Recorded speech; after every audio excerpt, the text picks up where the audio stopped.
Hi everybody, welcome to Mr B channel. నేను Mr B నా మాట సూటిగా ఉంటుంది, మ్యాటర్ క్లియర్గా ఉంటుంది. సినిమా విన్నర్స్ ఎపిసోడ్ 2కి వెల్కమ్.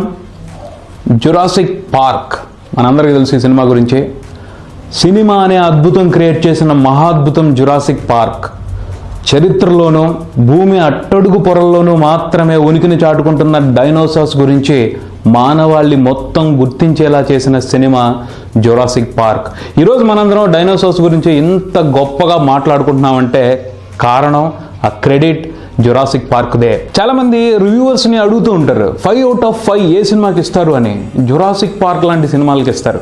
ఇప్పుడంటే చాలా సినిమాలు వచ్చేసాయి కాబట్టి కొత్తగా అనిపించట్లేదు, కానీ 1994లో జురాసిక్ పార్క్ ఓ సంచలనం. ఎందుకంటే అంతకుముందు ఎవరు ఊహించని ఓ అద్భుతాన్ని ఈ సినిమా రూపంలో స్పీల్బర్గ్ ప్రపంచం ముందుకు తీసుకొచ్చారు. పోతే అంత గొప్ప ప్రయత్నం వెనక బ్రహ్మాండమైన శ్రమ ఉంది. ఏది ఈజీ కాదు బ్రదర్. చిరంజీవి కావటం, సినిమా తీయటం అంత ఈజీ కాదు. జురాసిక్ పార్క్ తర్వాత విజువల్ ఎఫెక్ట్స్ సంబంధించి ఓ పెద్ద రెవల్యూషన్ స్టార్ట్ అయింది. అసలు ఆ సినిమానే ఓ రెవల్యూషన్.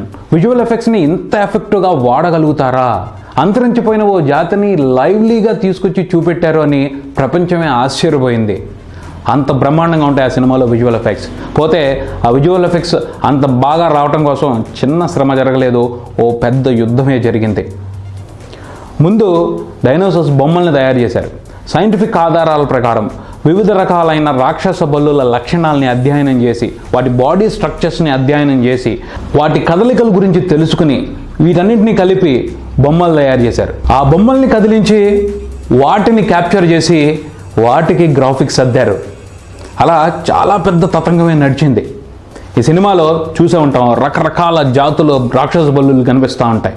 ఒక్కో జాతి రకం రాక్షస బల్లి మీద ఒక్కో టీం పనిచేసింది.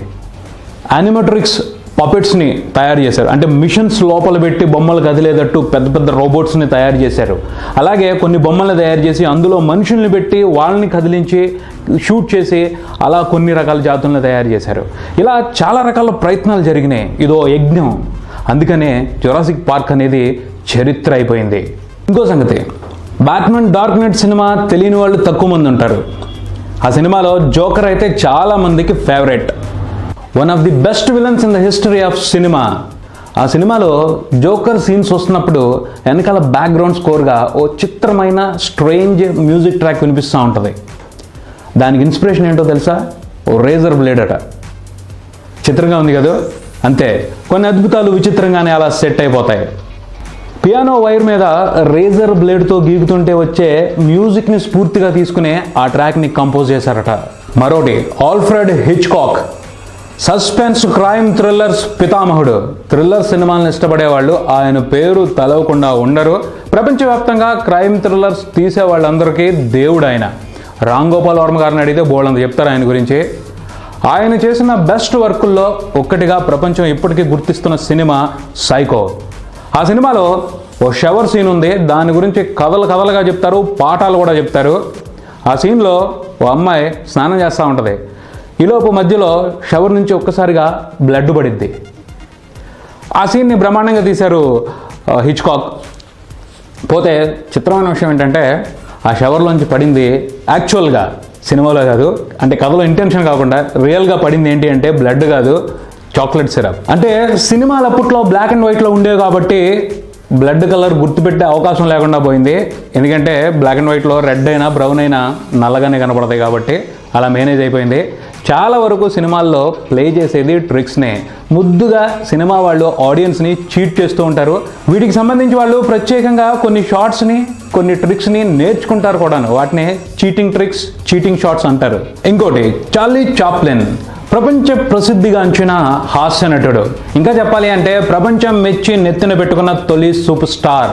గొప్ప విషయం ఏమిటి అంటే ఒక్క డైలాగ్ కూడా చెప్పకుండా కేవలం ఎక్స్ప్రెషన్స్తోనే కోట్ల మంది గుండెల్లో కొలువైన అసలు సెసలైన సూపర్ స్టార్ చార్లీ చాప్లిన్. ఓ నిజం ఏమిటి అంటే ఎక్కువ ఆదరణ ఉన్న, అభిమానుల ఆదరణ ఉన్న సూపర్ స్టార్కి అవార్డులు తక్కువ వస్తూ ఉంటాయి. ఈ మ్యాటర్ మనకు ఇప్పుడు కూడా చాలా చోట్ల వినపడుతూనే ఉంటుంది. పోతే ఆ సంగతి చార్లీ చాప్లిన్ నుండే మొదలైంది. ఆయనకి జనాల్లో ఉన్న ఆదరణకి తగ్గట్టుగా ఆస్కార్ అవార్డులు రాలేదని ఓ విమర్శ ఉంది. పోతే చార్లీ చాప్లిన్ జనాల అభిమానమే నాకు పెద్ద పెద్ద అవార్డులు అని చెప్పుకుంటూ వచ్చేవాళ్ళు. ఆయనకి జనాల్లో ఎంత అభిమానం ఉందో ఆస్కార్ వేదికగానే ఓ సందర్భంలో నిరూపితం కావటం విశేషం. 1972లో ఆస్కార్ గౌరవ పురస్కారాన్ని ప్రకటించింది చార్లీ చాప్లిన్కి. ఆ అవార్డును అందుకోవడానికి ఆయన వేదిక మీదకి వెళ్ళగానే అక్కడ ఉన్న వాళ్ళందరూ లేచి నిలబడి చప్పట్లు కొట్టడం మొదలుపెట్టారు. అలా మొదలుపెట్టిన వాళ్ళు 12 నిమిషాలు ఆపకుండా కొడుతూనే ఉన్నారంట. ఇలాంటి అరుదైన గౌరవం దక్కించుకుంది చార్లీ చాప్లిన్ మాత్రమే అంటూ ఉంటారు. అది అభిమానులకి, అది ఆయనకి జనాల్లో ఉన్న ఆదరణ, అభిమానం. అందుకనే చాలామంది అంటూ ఉంటారు, జనాలు చూపించే అభిమానం ముందు ఎంత పెద్ద అవార్డైనా కొంచెం తక్కువే అని. ఇంకో సంగతి చూద్దాం. జ్ఞానపీఠ అవార్డు అందుకున్న తెలుగు నవల్ పాకుడు రాళ్ళు రావూరి భరద్వాజ గారు రాశారు.